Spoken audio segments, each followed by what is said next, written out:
How's it going? That's what I thought you were going to invite me into the chat, but I was supposed to invite myself. That's what I Yes. usually do. Yeah, because you're usually leading the chats, right? No, because I'm usually inviting myself places. Oh, I see. Yeah, true. Yeah, you know all about that. How are you? I'm Long good. time.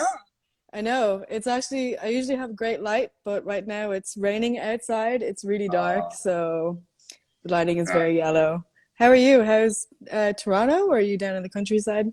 yeah, I'm down in the countryside. It's very close to Toronto, about an hour drive, but it's into the wine country of like southern Ontario. So we're very close to Niagara Falls. Very close to the U.S. border, about an hour drive. But we're all surrounded by wineries and vineyards, and I'm very lucky to be here with my parents. Nice. Yeah. Nice. So do you want to give yourself a little bit of an introduction to anyone who doesn't know you? Sure. Yeah, I'd love to give a quick intro, and then I have some coffee to brew here too. So like, might as well do that while I'm chatting because coffee takes a little bit of time to brew. But yeah, let me just get right into it. Yeah. You know me because we used to do coffee stuff in Berlin.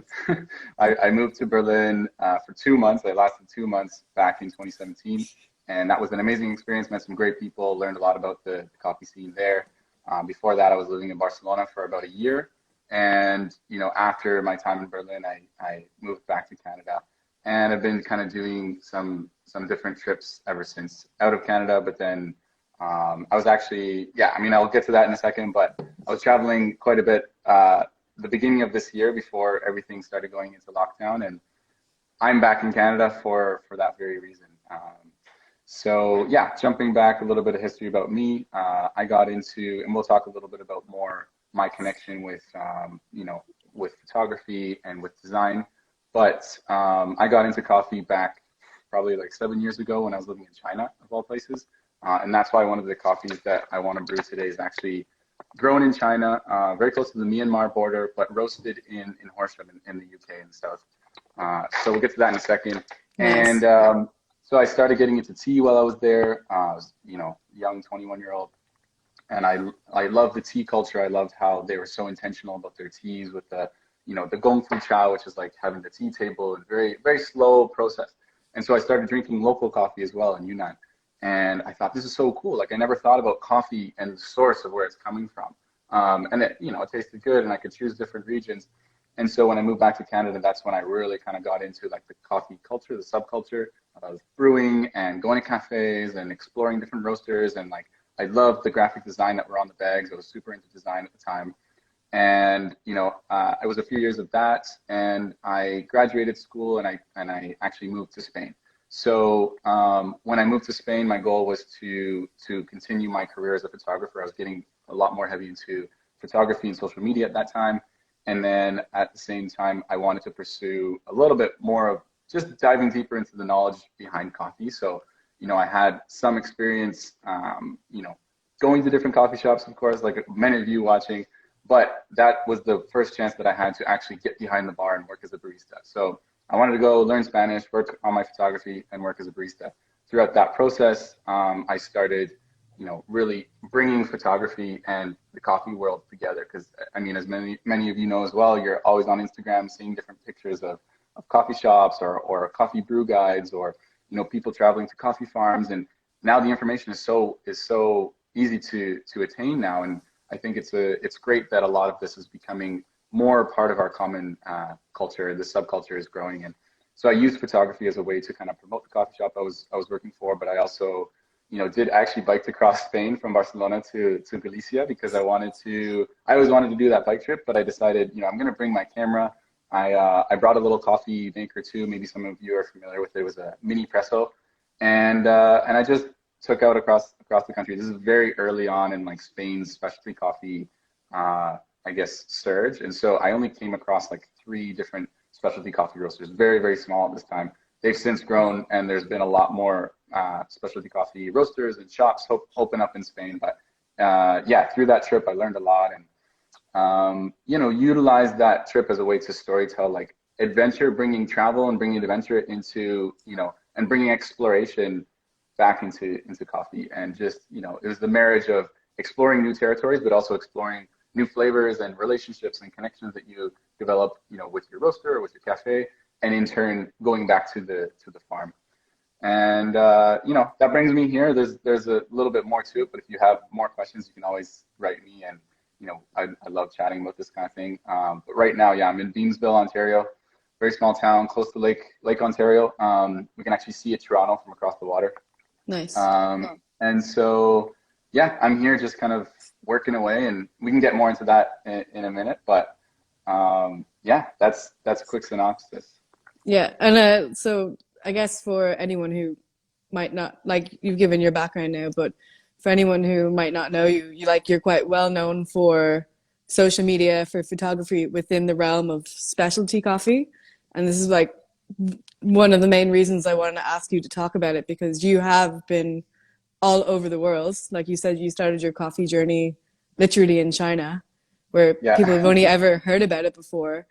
And it's like something that we've only hearing about people growing coffee in China in the last few years. And for you, I really wanted for when people are talking about specialty coffee, for people on the outside, all they can think of, okay, cool, that means coffee shop owners, people who work on farms, people who own farms, baristas, and that's it. But now that once you're in the world, you see that there's coffee social media people, there's photographers, there's people who specialize in photographing like coffee shops and scenes, which you do a lot. And there's also people who are specialized in photographing competitions, people who are working in like people who are good at spaces and stuff like that. So you see it's like a much wider world. Like there's stuff that's so specific. Someone's just asking you if you've ever been to Iceland. I was going to address that question in a second, because Nicholas, we went to Iceland together.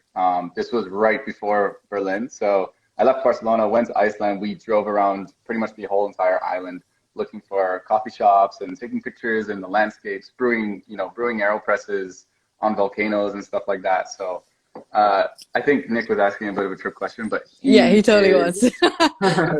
He's an awesome barista too, and very involved in like the craft liquor and wine scene as well. So he was a great. We met with some distillers in Reykjavik as well, which was awesome.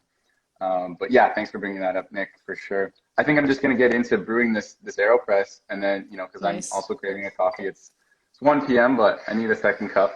And then, I can kind of talk through it, and then definitely address your question, because I have a lot of interesting revelations around that specifically. But let's just do this. So this is my grinder. I pre-grinded it because I know that watching someone hand grind coffee is not the most exciting thing to do. I also have this, little plug here. So that looks so familiar, right? And that looks pretty familiar.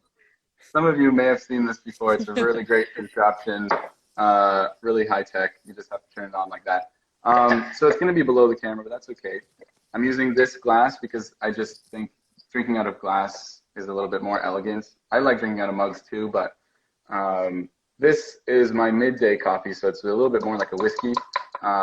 Susie, you know all about whiskey, I assume. Just because I'm Irish, thanks. Yeah. Hey, well, everyone thinks I'm Irish most of the time, so. So I'm putting 20 grams in here. I'm just gonna make like a super standard recipe. You know what I forgot? I forgot the kettle sitting on the counter. So why don't I just walk over and do it? And while I'm doing that, I can kind of address some of your questions. So what was your first question? What do you want to dive into here very quick? Sure. I think maybe probably a question you get a lot is how, like, I think I know everyone who I've ever met who's now working kind of jobs we are, kind of in marketing and photography to do a coffee. We all started as baristas. But like, say if a barista asked you, how do I get into it? How would you recommend that person to get into almost our subsection of specialty coffee? For sure. No, that's really interesting, because in my, I kind of took a little bit of a backdoor.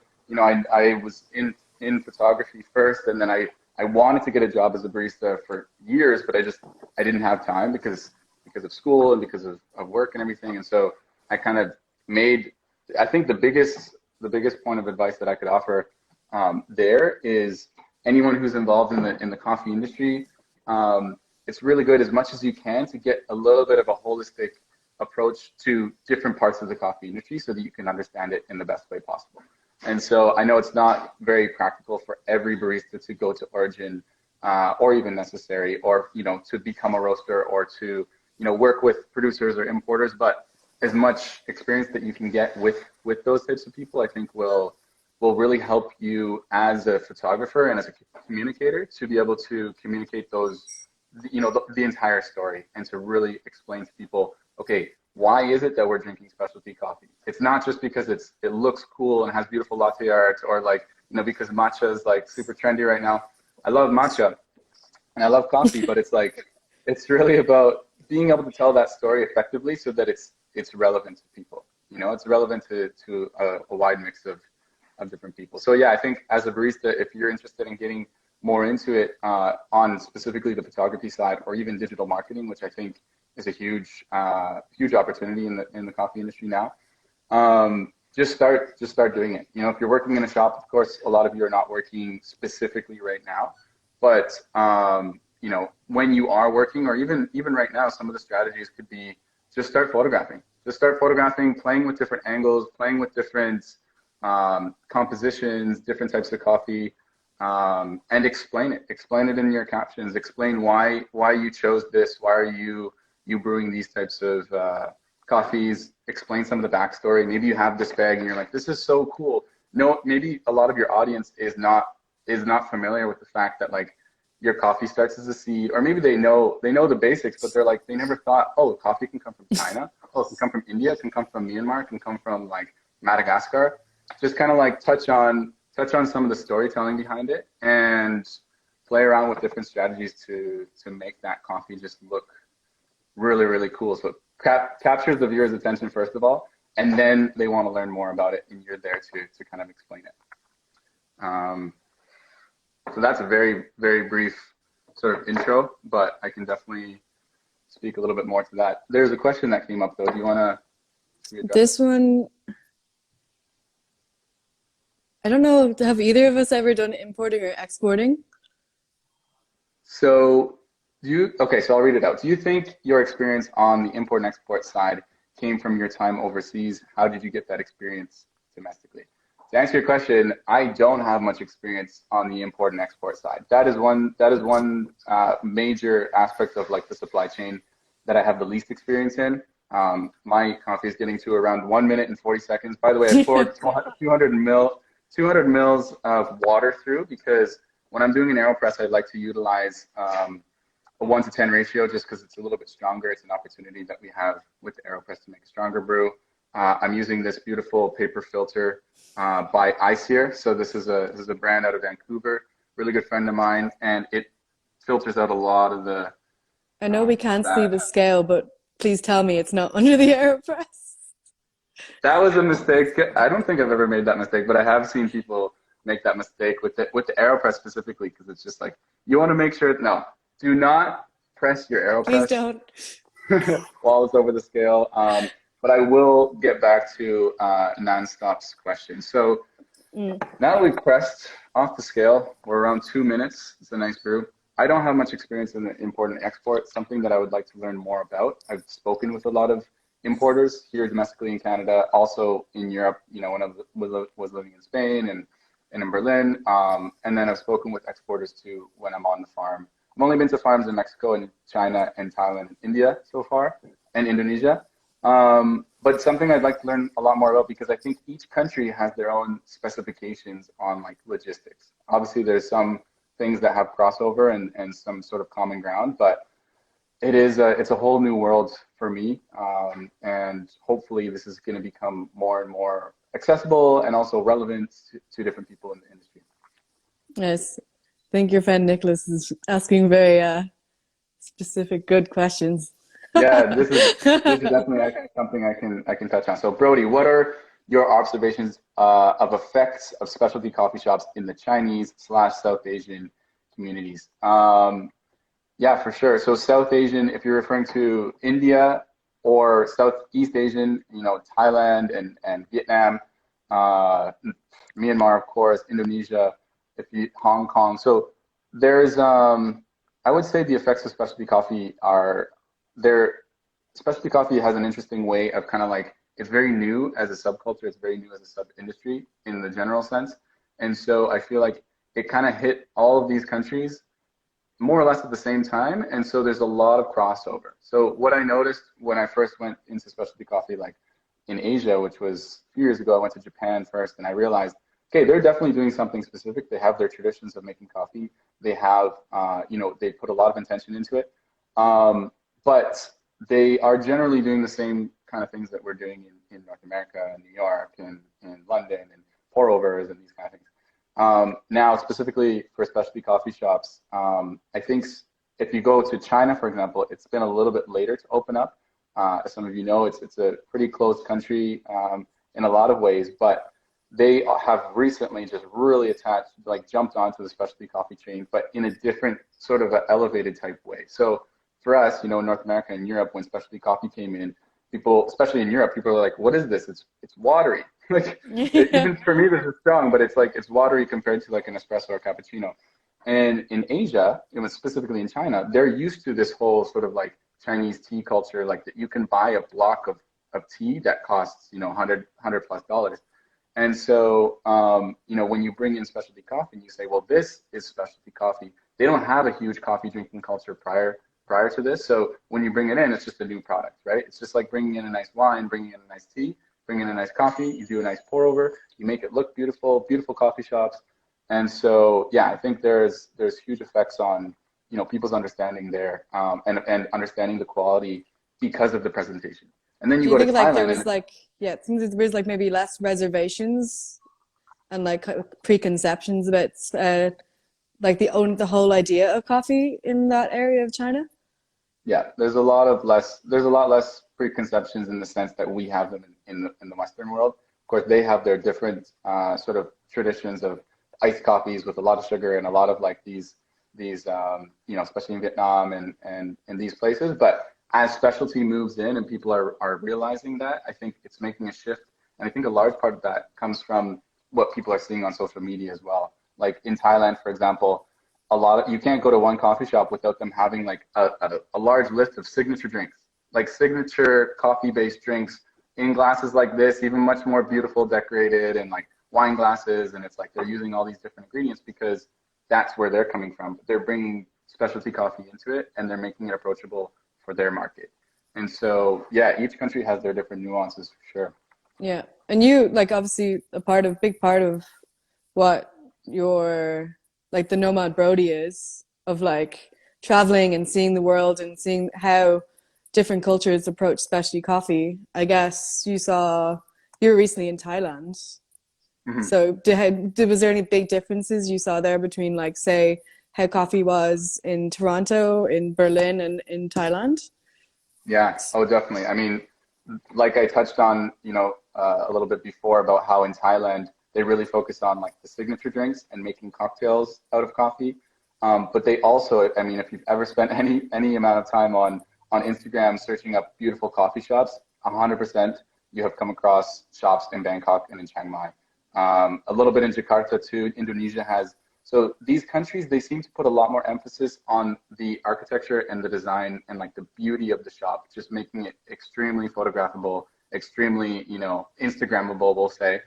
And Yeah. so that to me is one of the major differences. Obviously, you see beautiful shops in Berlin and London and New York, but this is like a whole other aspect. People don't come in as much for like to grab and go. You don't see a huge lineup of people waiting for takeaway cups. It's more like, let's sit down, let's enjoy the ambience of the space.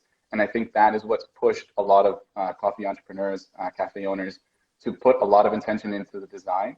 And yeah, they've just taken off with it. I mean, you could be on Instagram for days just swiping to Chiang Mai coffee shop.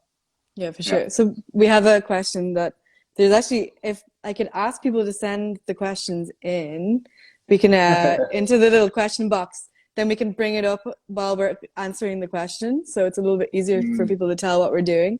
So I just how have do we one do question. that?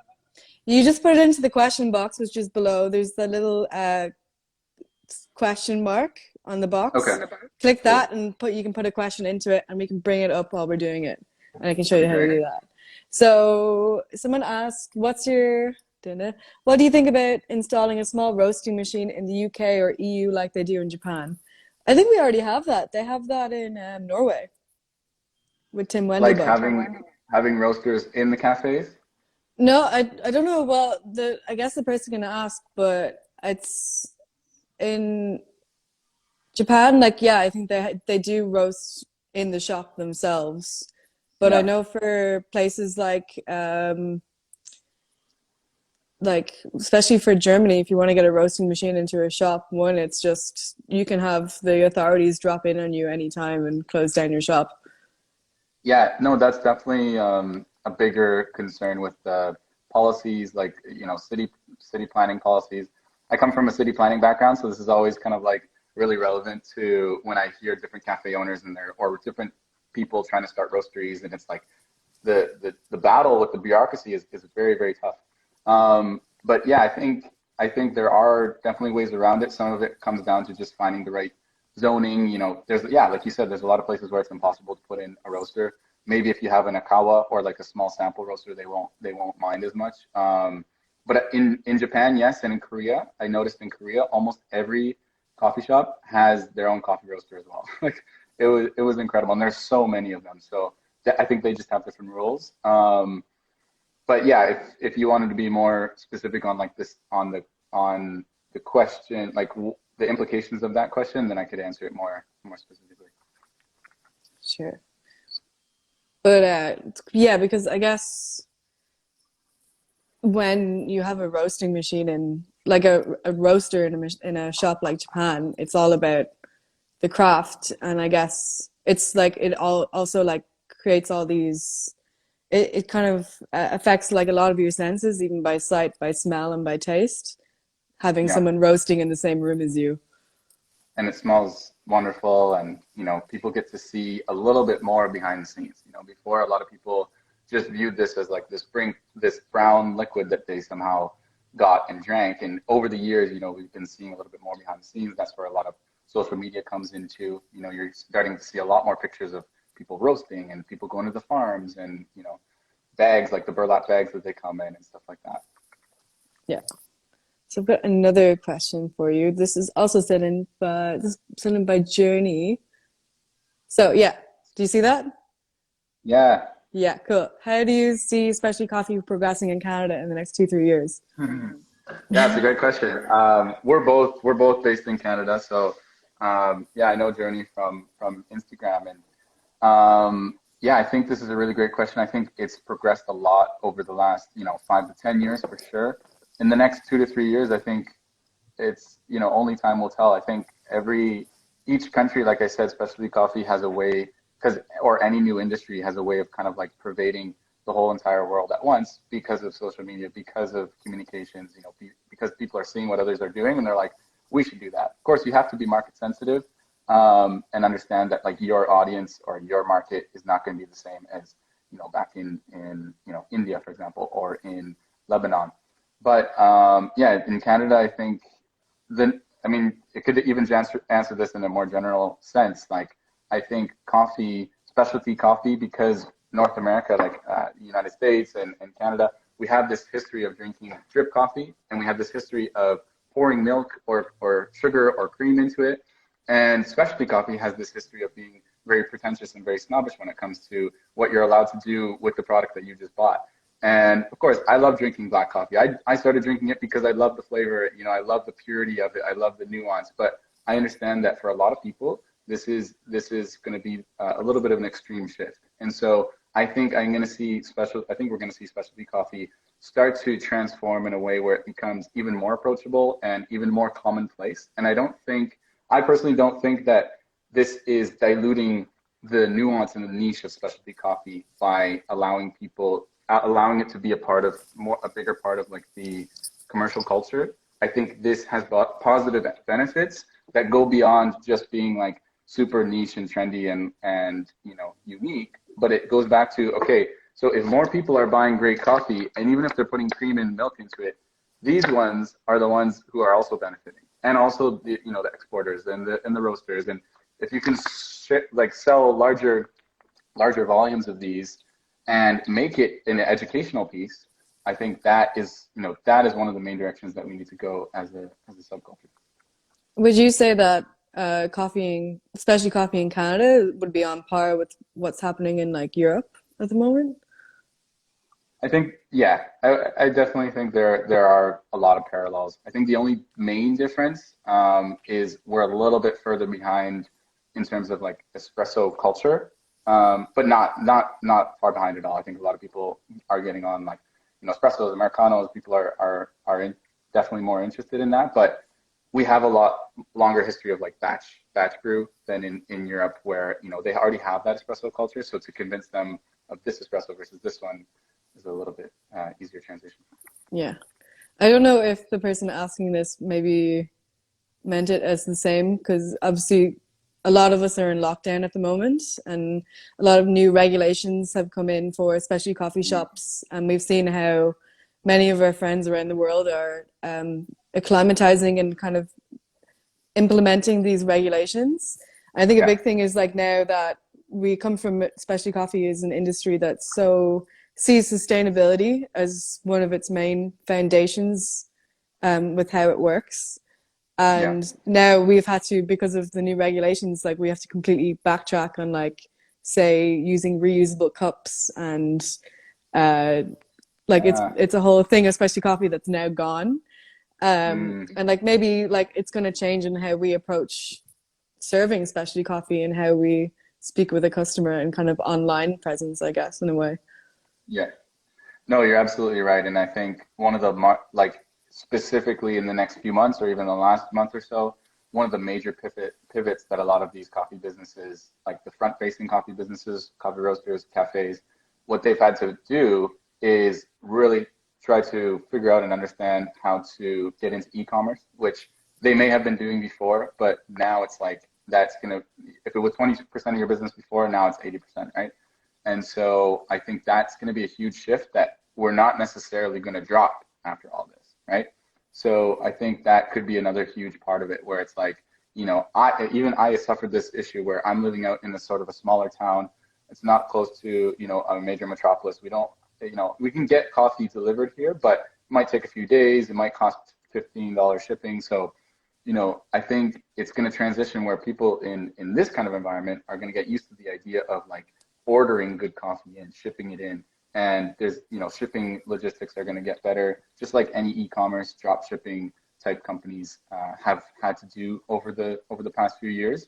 And I think that's going to just become more commonplace, and people are going to learn how to brew coffee at home. This is something that I think is a major difference between what I noticed in China and what I noticed in North America, is that people in China generally don't brew coffee at home. For them, it's an experience. They go out to the cafe, they get someone else to brew it. It's beautiful, it's lovely, but that's part of the experience. For us, we're so used to brewing coffee at home for generations. So it's going to be, but on the flip side, in China, they're so used to ordering everything online and having it come like the day of or the next day, even if it's a cup of coffee, even if it's, anything that you could possibly think of. So I think we could learn some lessons from like that Asian mentality of ordering things online. And then, they could learn some lessons Yeah, the from the Chinese Western mentality. Yeah. mentality of brewing coffee at home. So And like, yeah, it's exactly what you said. I think someone a couple of years ago said the fourth wave of specialty coffee would be everything moving online. yeah, And I guess this lockdown across the world has sort of sped it up a little bit. And do you think yeah, like has now this is like I guess this is moving on to a question I wanted to ask. yeah. Has you how has your approach to social media changed since the lockdown? How's your approach to photography and how you post on social media changed since the lockdown has come in? Yeah, for sure. I mean, I have a bit of a unique case because, I'm not specializing only in coffee when it comes to my social medias and my Instagram. And I have a lot of backlogged photos from just my travels and, different photography projects. So, I try to incorporate coffee into about a third of my content. So for me, yeah, I'm not creating any new content necessarily here, but that's something that I have been thinking a lot more about. Like, how am I going to create new coffee content? I'm starting to run out. So that's what I've put a lot more focus into actually my YouTube channel. So for those of you who don't know, I've been had a YouTube channel for about 2 years now. It's called the Nomad Barista, or just my name, Brodie Vissers. And, I started it as a way to kind of explore different aspects of what's happening in specialty coffee. And then as I continued traveling, I would put videos up of like traveling to the farms or traveling to like my top 5 coffee shops in Copenhagen. And so now that I'm back home, I can put more focus back into how am I educating and learning about what's happening in the coffee industry, and how we can communicate and how we can kind of educate on these shifts and get the dialogue going. So, I have made a few videos since I've been home, which is interesting because normally I'm not making videos at home. I'm going out, or I'm vlogging in some way or another in the city. So this has definitely shifted the way that I've created video content, and I think in turn has it's going to shift the way that I capture coffee content. I actually have to film a video later today for a local non-dairy milk brand here in Canada, and so we're gonna have to film the whole entire thing like in the kitchen and film it vertically for Instagram and stuff. So it's gonna be very different from what I've been doing in the past, but it's been good. It's been a good test for me. Nice. I've got another question. So this person just asked here, can we talk about the opportunities or drawbacks for coffee businesses after this lockdown? Yeah, totally. Well, this is definitely something that I've been talking with a bunch of different coffee professionals about over the last few weeks. So I've been home. I've had a lot of time to jump on some calls, and I'm trying to gather a bunch of research about what does it look like moving forward, or also what are different professionals doing from different sectors currently. And so this, and I'll answer your question in a second as best as I can. I mean, it's hard to predict the future at this point, but another thing that I wanted to talk about was the fact that pretty soon I'm going to be putting a webinar together all about some of the things we're talking about now, but some other things that are coming up specifically for coffee professionals or coffee entrepreneurs.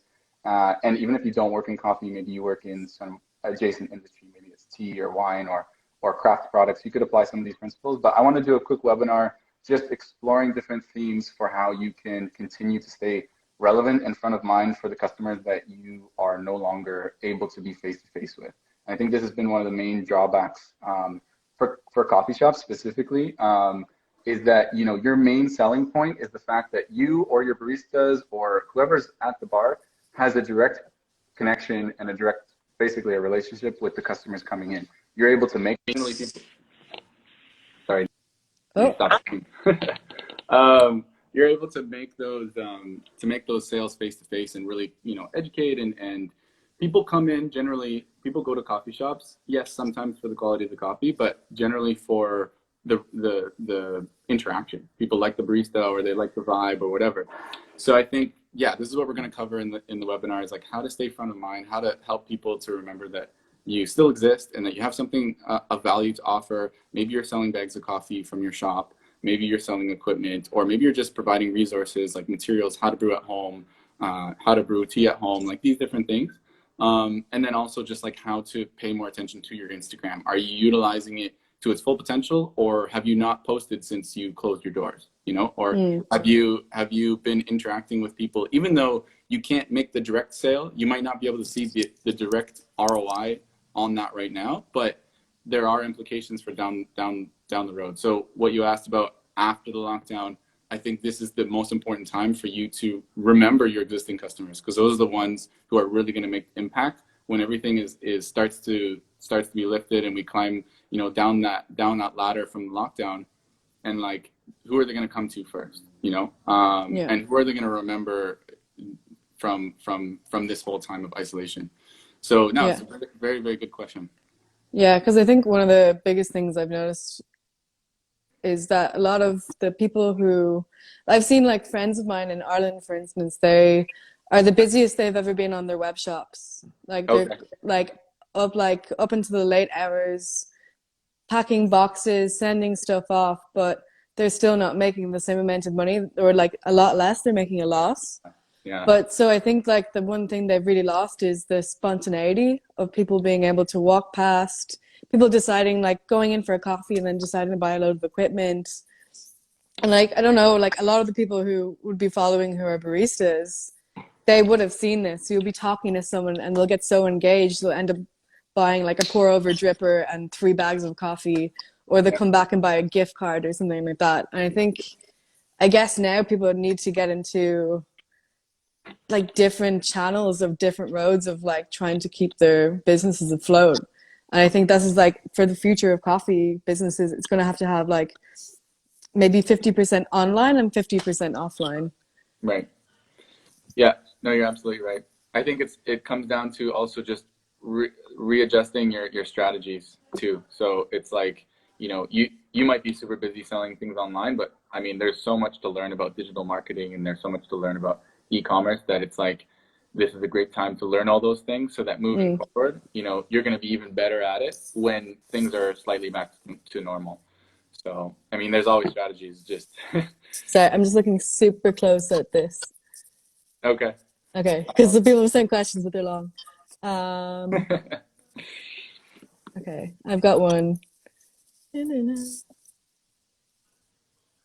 is a good one. You might know this. So another question for both of you. Oop, let's see I don't that. know if we can see the whole thing. No, I don't think you can see the whole thing. Speaking of tea, what are some of your favorite tea suppliers that people can support during the lockdown, and what tea to drink? Yeah. I guess I don't know. Nicholas might want to say what he was saying at the end there because we can't see Oh, it. well, maybe it's up here, no? But no, I can definitely answer that question. It's funny because I just got off the phone with a Toronto-based tea supplier, and he was telling me how he's even pivoted his business model a little bit to help do consulting for local tea businesses that want to start up. So even in terms of like fulfillment, like Amazon fulfillment, but for tea. And so he's got this warehouse where it's like, hey, you want to get your branding on here? I can put it on there. I can send it out if people have to ship. If you want to ship to people's homes, I can fulfill those orders. And so it's actually this company called Espiritu Tea, and that's based out of Toronto. So if you're not in this area, there are some other ones, but Canadian tea companies, I've seen quite a few come up recently. There's another one called Living Apothecary, which she's specializing in for now all these like naturopathic herbs. So I've been drinking that at home. Like when I'm not drinking coffee, it's getting a little bit later.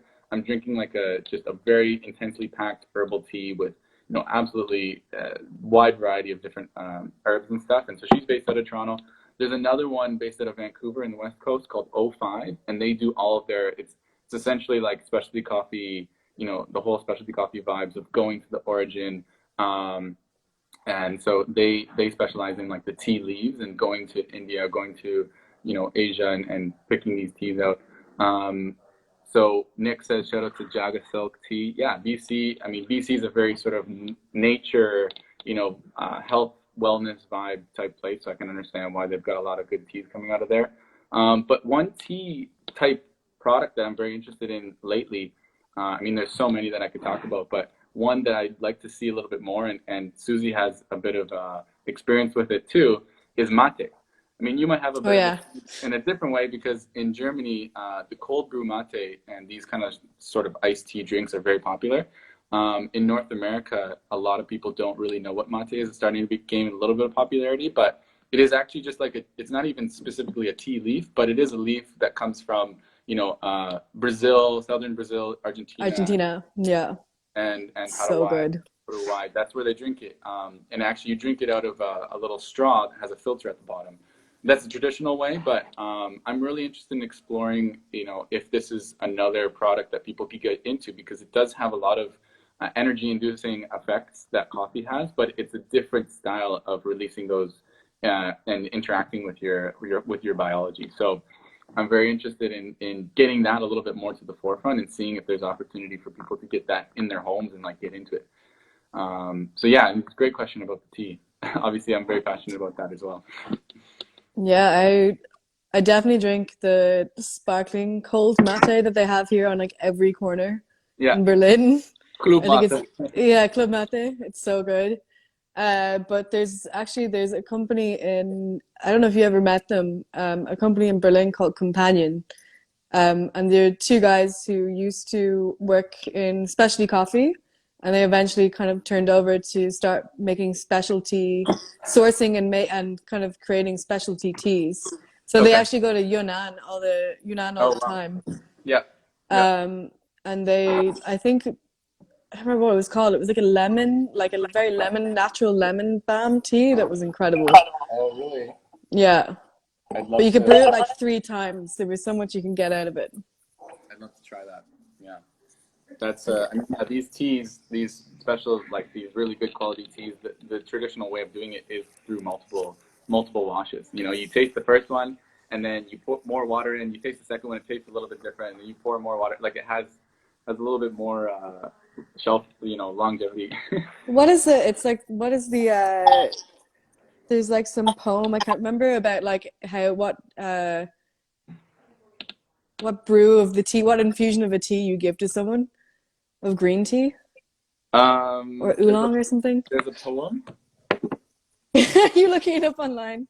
No, no, no. I don't know about the poem, but I'm sure there is like some. I'm There's a sure lot, a I'm lot sure of. someone watching knows. Yeah, please comment if you do. I did want to talk a little bit about what I've been doing over the last 2 months as well Hmm. to pivot sort of like where I'm coming from. In the, by the way, Chris, yeah, it's yerba mate. I'll spell it out for you in a second. So yeah, basically what I've been doing, well, here, Nicholas got it. So what I've been doing is really focusing on what is next for me as a coffee professional, but also as an entrepreneur. And I've started an agency over the last year. I've been trying to figure out what's the direction for this agency.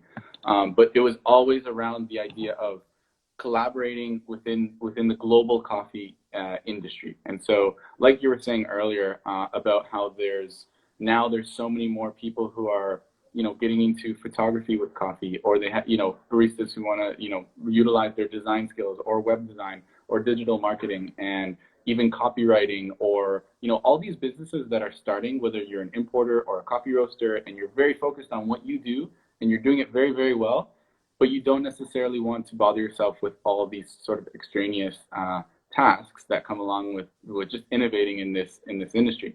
And so it goes back to even now, where all these, you're saying your friends back home, innovating and selling different products online, and like learning that whole process.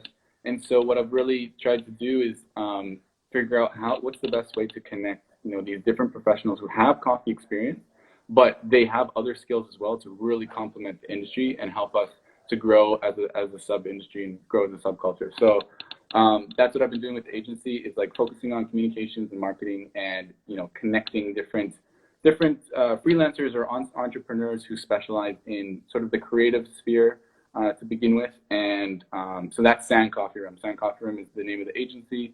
We opened a shop in Toronto last year, and that shop is still running under a different name, but I've taken the agency and just been running with it recently. And so gathering a bunch of research right now. The webinar link is going to be available on the Sand Coffee Room Instagram. So you just have to like sign up for our newsletter, and I'll let you know when it's available. But yeah, I would love to have you guys there to learn more about like how we can pivot and how we can stay front of mind and relevant in the global coffee industry. But yeah, that's definitely my passion, is like, how can we link all these really, really talented major players from the producer level. Like, I've seen some amazing photographers in Colombia, like photographing these coffee farms, and with bringing in their lightings and all this stuff. It's like, we could get so many farms down in South America photographed by these really talented, people who are already there. And then also digital marketing, like, if you are a coffee subscription box and you want to market your box to the local area, maybe you're based in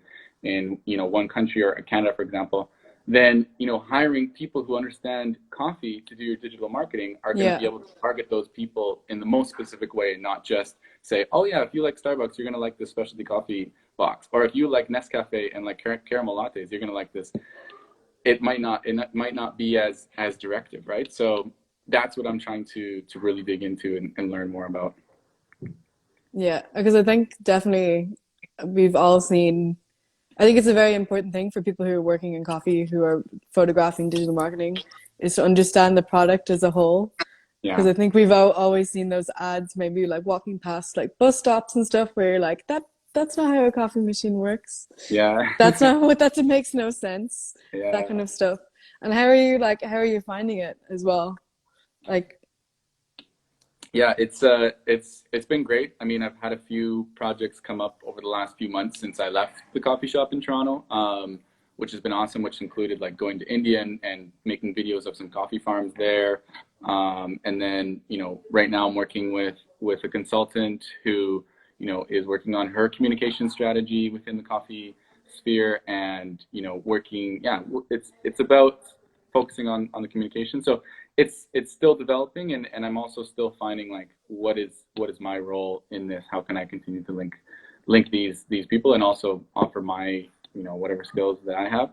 So yeah, it's been picking up, but I think at the same time, just like everyone across the board, everyone is conserving a little bit more their budgets right now. So Yeah. to get projects up and rolling, I think it's just going to take a little bit more time, but it's definitely coming along, and I think people are getting ready. I was talking with another consultant a little while ago about how now is almost one of the best times to work on launching a coffee shop. I mean, it's hard with the finances and construction, depending on your city's policies, but now is a great time to invest time into launching that when you're not going to get sales, anyways. But I mean, it's case by case basis as well, right? Yeah. And how, like, Khorasan Coffee Room, who would be the main people you would be working with?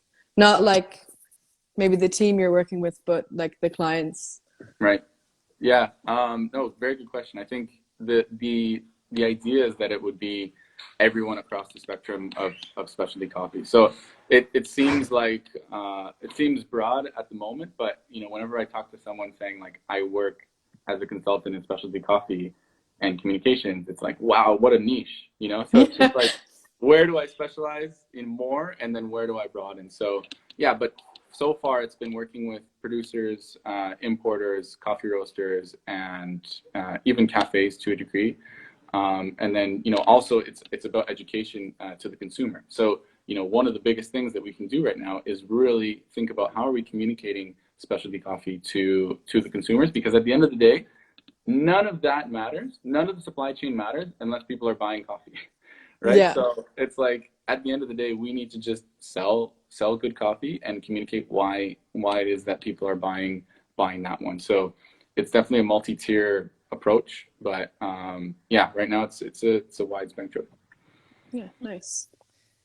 And we've about 10 minutes left. Is there Cool. anything else you would like to discuss? Because obviously, like, I guess people at the moment, I don't know, I feel like people in social media are quite busy right now, or social Yeah. media is really quite busy. Like, I think, like, ourselves included, like, every 5 minutes there's a live going. Yeah. Yeah. And I think what would you recommend to maybe coffee shops at the moment that are trying to gain a bigger presence online, For sure. like especially at the moment? Yeah, definitely. No, that's exactly the question that I've been trying to figure out as well. I've been thinking a lot about it, talking to different people, and at the same time, like I recognize here's a little bit of like a paradigm that I've been thinking about is the fact that like, okay, for me, I'm going online and all I see is different coffee accounts going live, or like different, people doing brew tutorials and like, here's how you make the best V60, here's how you make the best Aeropress. And it's like, I might look at that, or people within my bubble might look at that and be like, there's so much happening right now. Like people need to cool it. Yeah. But then also I need to remember, that just because I'm in that bubble doesn't mean that my audience is in that bubble. And I think it's the exact same for a lot of coffee shops, especially local coffee shops. Yes, you will have an audience from all over the world, and you will have other specialty coffee professionals following you. But you have to remember a majority of those following you just love coming to your shop. They're not coffee nerds. They're not being bombarded with all these brew guides and like, technical speak and, live videos. You might be their only source of education for specialty coffee. Like there's probably a lot of followers that are following you that, you're their only resource. And so I think that's something that I've had to remember as well. And the more that you can share about them, like, hey, this is what we're doing today, or like, hey, have you thought about this approach to making coffee at home, or have you, we came across this really cool article of like the coffee that we source, comes from this roaster and it comes from this exact farm, and here's a little bit of a history on the farmer, And like, in case you've been drinking it for the last 5 years, but you actually didn't hear the story, you know, we want to tell a little bit more of those stories of behind the scenes. And I think this is a really great time for coffee shops to do that, because first of all, it's content that you wouldn't have otherwise. Like, you're not posting right now. Generally, coffee shops, they post because they want to show the consumer what they can expect when they're coming in, right? We don't have that right now. So posting like a picture of a latte and people being like, oh, I really want that, it's a little bit like, you know, it's a bit of a coffee tension, we'll call it. So it's, I think another approach is really just, now you have an opportunity to get in front of your followers and be like, this is you've experienced our product. Now let's tell you why we do it. First of all, like why we're passionate about it, but also like what's the story behind what you've been drinking. And then of course, somehow offering value to them. So that might be different in different people's, you know, experience and their market, but offer value in terms of, you know, here's how you can make coffee at home, or here is like a great recipe. You loved our little cakes. You know what? We're gonna show you how to make those at home, because you know, if you've been craving it and you don't really know how to make it, the chances are people are going to your cafe not because they don't know how to make it at home, but because they like to see you and because they don't want to make it at home. So I don't think giving them like your secret recipe or whatever, I don't think it's gonna detract them from coming in the future. So I would say now is the time to kind of like open up a little bit. Don't hold back. Obviously, there's some things you want to consider more, but yeah, just really get transparent with your followers. Nice. And do you have any finishing things you'd like to talk about, or any send-offs? Maybe if anyone has any more, no more secret recipes. If anyone has any more questions, please feel free to ask. We have this one, which is, beside Okay. the amazing coffee, Acaia scales, thanks. What are some of your favorite coffee gear? Yeah, great question. This right here is my lifesaver. It's a really great coffee manual grinder. You may have seen it online a little bit, but it's super underrated. It's not the Porlex. It's called Option O. And so I've had this for a few years now. It grinds coffee great. I think James Hoffman actually included it in one of his coffee grinder videos, so go check that out. That's one of my favorite things. This is definitely one of my favorite things. Another lifesaver. You know, these two go hand in hand.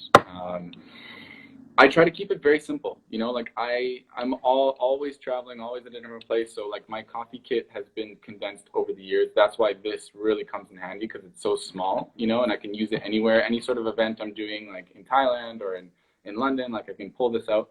But yeah, I keep it very basic because, you know, the best coffees that I've had in the whole world sometimes were with the most like rudimentary equipment, you know. So it's like I just try to keep it as basic as possible and do the best that I can to each time. But yeah, those are some of my favorites.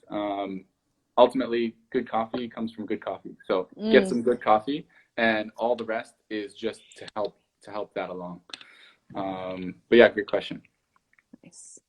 I think, yeah, some final words, I guess, I could say are, you know, we need to, I mean, it's something that I've already talked about before, but it's just like the only way that we can help this industry to grow is by everyone kind of like being in it together. And so I see sometimes a little bit of competition. I think a lot of the coffee industry is very open and helpful, and they want to support each other. But the industry, you know, everyone has to kind of support each other, because the coffee industry is like this, for example. The specialty industry is like this, you know. We have a lot of room to kind of work our way into this niche. We also have a little bit of room to work our way into kind of like, if you want to look at like a Venn diagram, you know, Of like wine and food and all this stuff. Yeah.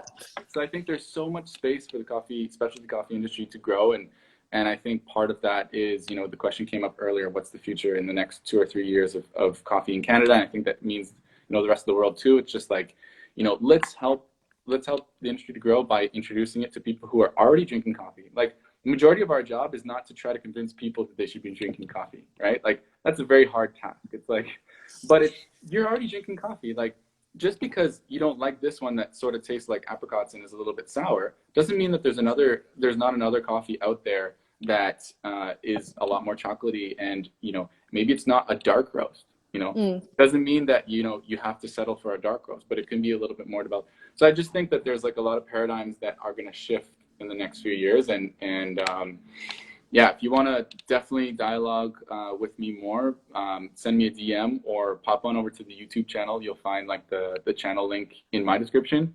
And yeah, please, if you want to see any more content on YouTube where I go a little bit more like deeper into this type of stuff, I would love to hear your feedback. Nice. So thank you so much, Brody. I hope you have a pretty, I don't know, relaxing, busy rest of the day. Depends what you Yeah, you prefer. yeah, exactly. I just want to thank everyone for sending in questions and for joining us. We're actually also going to be having some tech time as well over the next few weeks that people can join. And obviously, you can also get in contact with Brodie through Sound Coffee Room Cool. and your personal one. Yeah. So I'm just going to sign off. Thank you so So much, Susie. have a good day. See you, everyone. Bye.